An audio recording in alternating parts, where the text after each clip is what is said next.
Welcome, friends. I am Dr. V.K. Chauhan, homeopathic physician.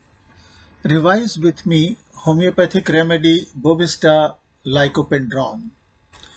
This is part 7, clinical correlation, and text is taken up from Ellen's keynote, and this is a good revision clinically for BHMS students and interns. So first, PQR tells us persons who suffer from tertiary eruptions, dry or moist. So this is the diathesis part of Bovista client. So let us note what tetter refers to: any skin condition characterized by reddish vesicular eruptions with intense itching. So skin lesion can be any type. So let us recall the common diseases called tetter include eczema and you can say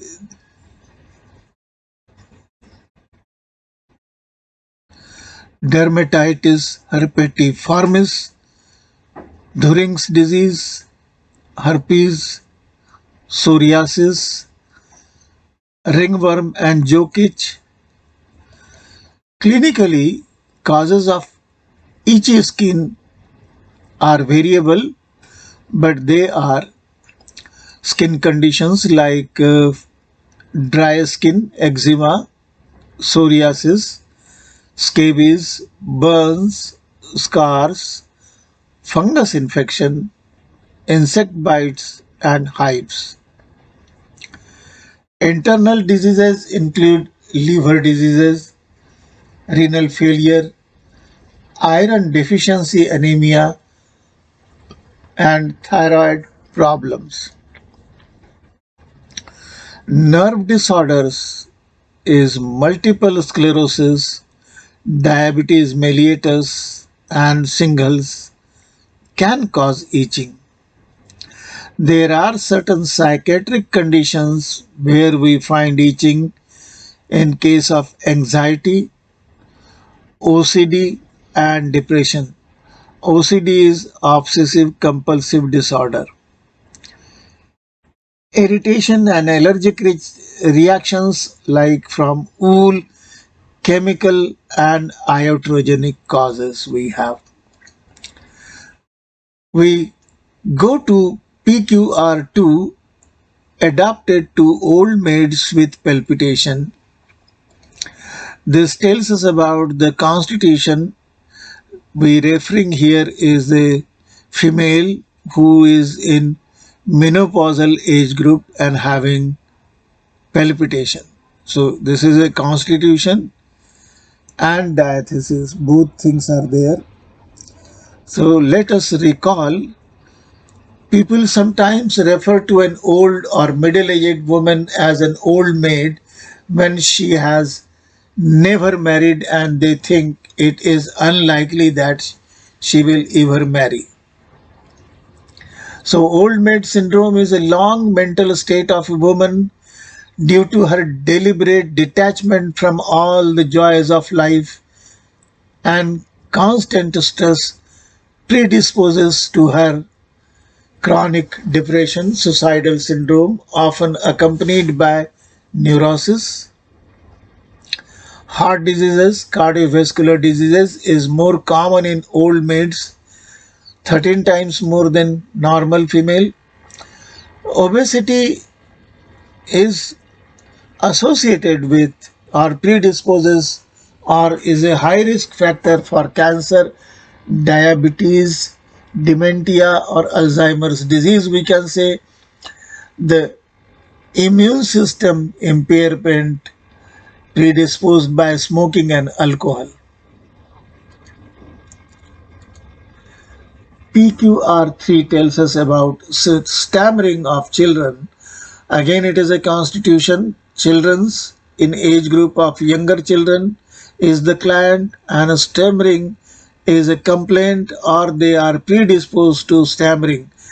The Bovista child is predisposed to stammering. So let us recall, stammering is also known as stuttering. Child between the ages of 2 to 5 years have a period of temporary stuttering.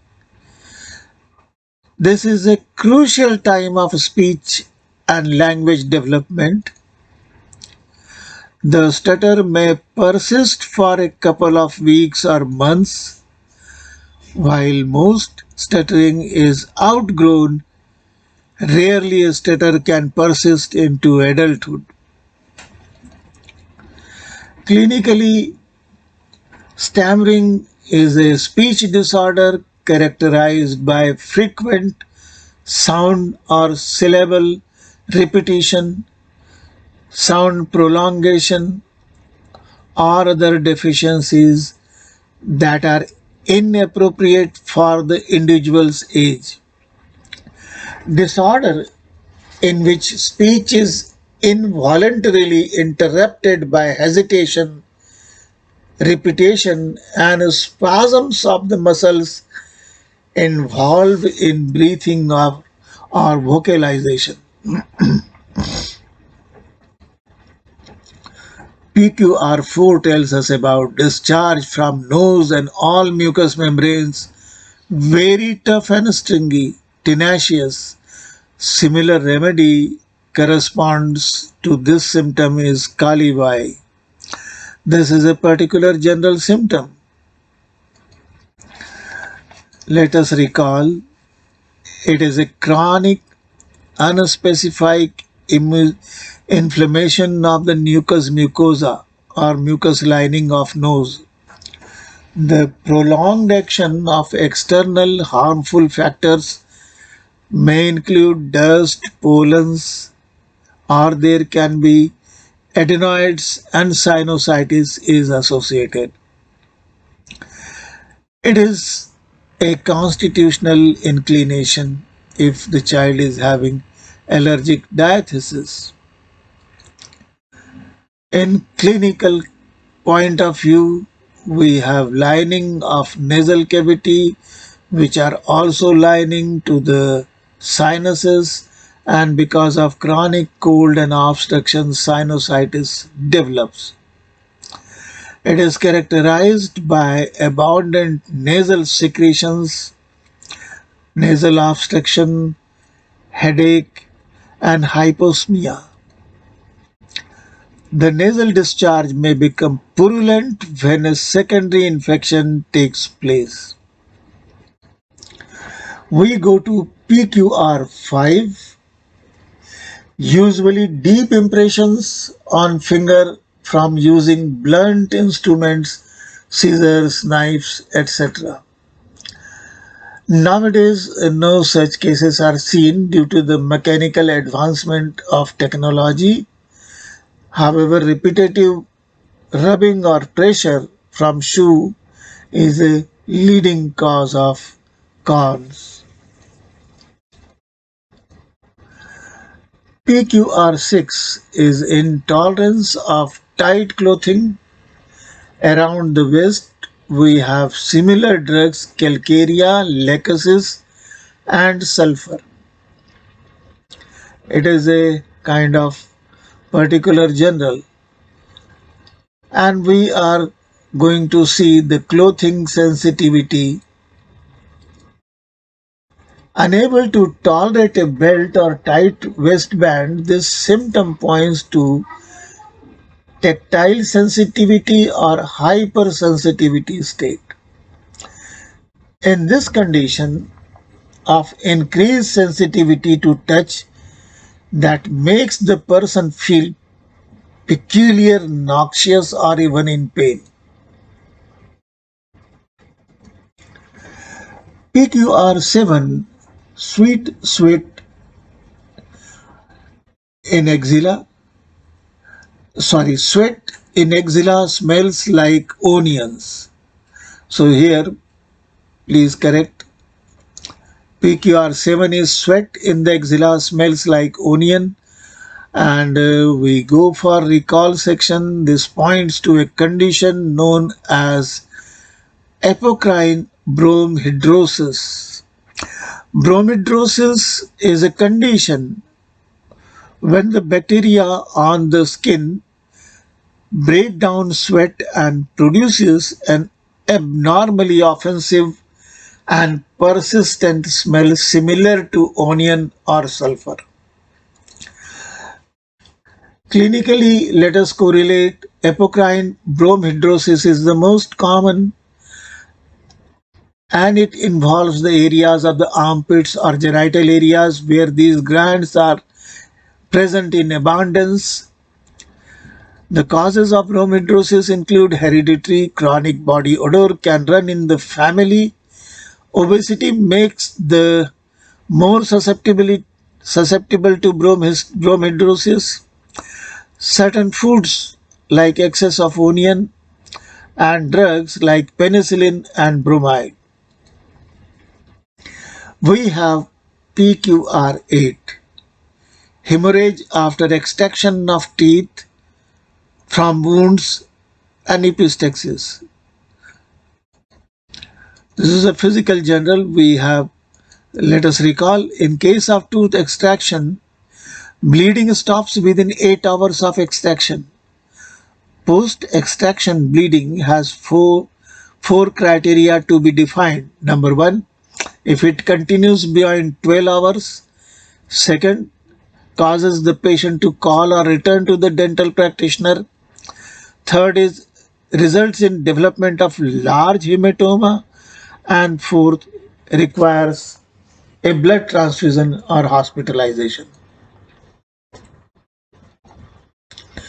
PQR8 hemorrhages, we are continuing from wounds. Severe bleeding demands special attention. Scrapes, cuts, amputations, and puncture wounds all can result in uncontrolled bleeding, which can quickly develop into a life-threatening situation. So to help the patient, apply pressure to the wound until it stops bleeding. Use a clean cloth or bandage to apply 20 minutes of continuous pressure before looking to see if the bleeding has subsided. Do not remove the bandage or gauze even if the blood is seeping through. Instead, simply apply more bandages over the top. Now we come to the PQR8 epistaxis section, and here we find bleeding from the nose. Clinically, this is the littles area which commonly we find bleeding comes from this anastomosis. Nosebleed in children occur as a result of digital trauma to the anastomosis of arterioles and veins in the littles area. In older subjects, bleeding occurs due to rupture of arteries further back in the nose, and this may be controlled by applying pressure with a nasal pack, but when it fails, ligation or embolization of the bleeding or feeding vessel needs to be carried out, and this feeding vessel is sphenopalatine artery.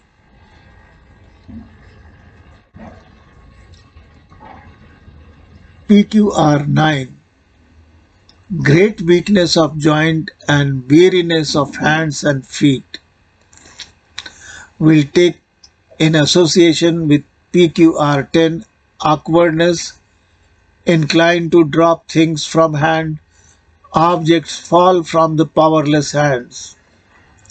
So we have great weakness of joints, hands and feet, and awkwardness. The weakness in joint and weakness in hands and feet means that full effort does not generate normal strong muscle contraction. The true neurological weakness is an actual loss of muscle strength that reduces or prevents the ability to do numerous tasks and movements. Neurological causes are vitamin D, B1 deficiency, B12 deficiency. Other possible causes include diabetes, stroke, compressive myelopathy, especially in the cervical spondylosis, radiculitis. Guillain-Barré syndrome in the initial stages will present this particular symptom. Multiple sclerosis and chronic fatigue syndrome needs to be kept in mind. How to strengthen the joint: exercise regularly, build muscle strength, prevent injury, and lose extra weight. Here, in case of Bovista, probably it is due to peripheral neuritis caused by diabetes. We have seen references in two areas. Number one, reverse contributory, where in urine there was sugar, diabetes, and in the headings Materia Medica we find mention of diabetes. PQR11. Menses flow only at night, not in the daytime. We have McCarb only in the day, ceases lying, cactus, causticum, lilium tig. Every 2 weeks, dark and clotted with painful bearing down is sepia. Menses flow only at night is a uncommon feature associated with Bovista.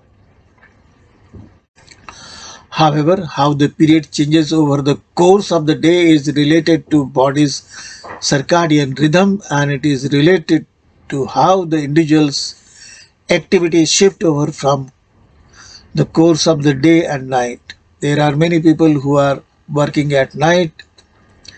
Recap: menses dark, clotted every 2 weeks, and bearing down pains points to hormonal imbalance or problems with ovulation caused by thyroid dysfunction, hyperprolactinemia, and polycystic ovarian syndrome.